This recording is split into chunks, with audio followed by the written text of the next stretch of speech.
Pandya ஸ்டோசரிகளில் today எபிசோடில் நம்ம மீனா இருந்துட்டு சரவணனையும் அஞ்சலியும் கோயிலில் பார்த்துடுறாங்க. பார்த்த உடனே போய் பக்கத்தில் நிற்கிறாங்க. சரவணன் மீனாவை பார்த்தோன்னே பயங்கரமாக ஷாக் ஆகுறாங்க. அதுக்கு அடுத்ததாக வாப்பா மீனா அப்படின்ற மாதிரி சொல்லிக்கிட்டு இருக்காங்க. இங்கே என்ன பண்ணிக்கிட்டு இருக்கீங்க மாமா, இவங்க யார் அப்படின்னு சொல்லிட்டு கேட்கவும், இவங்க பேர் அஞ்சலி. நான் கல்யாணத்துக்கு முன்னாடி இவங்கள தான் நான் லவ் பண்ணிகிட்டு இருந்தேன். இப்போ இவங்களும் வாழ்க்கையை தொலைச்சிட்டு தான் நின்றுட்டுருக்காங்க அப்படின்ற மாதிரி சொல்கிறாங்க. இதை கேட்ட உடனே மீனா பயங்கரமாக ஷாக் ஆகுறாங்க.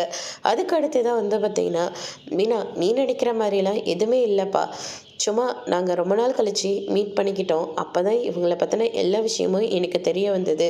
இங்கே பாருப்பா, நீ நினைக்கிற மாதிரிலாம் எதுவுமே கிடையாது அப்படின்ற மாதிரி நம்ம சரவணன் சொல்லிடுறாங்க. இல்லை மாமா, உங்ககிட்ட நான் மயிலக்காவை பற்றி பேசுகிறதுக்காக வந்தேன் அப்படின்ற மாதிரி சொல்கிறாங்க.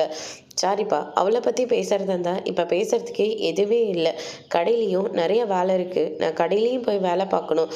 ஏதோ அஞ்சலி கூப்பிட்டதுக்காக தான் நான் இங்கே வர வேண்டியதாக போயிடுச்சு அப்படின்ற மாதிரி நம்ம சரவணன் சொல்லிட்டு அங்கேருந்து கிளம்புறாங்க. அதுக்கு அடுத்து தான் பார்த்திங்கன்னா, நம்ம அஞ்சலி இருந்துட்டு சரவணன் ரொம்பவே பாவம். அவங்க வீட்டில் அவங்க அப்பா பேச்சை கேட்டு தான் இவன் எல்லா முடிவையும் எடுப்பாள்.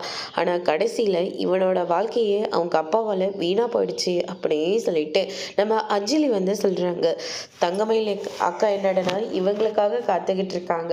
இவங்க என்னடனா இவங்க எக்ஸில் வர மீட் பண்ணி பேசுகிறாங்க. என்ன பண்ணுறது இப்போ அப்படியே சொல்லிட்டு வீணா யோசிக்க ஆரம்பிக்கிறாங்க. அதோட பிரம முடிச்சிருக்காங்க.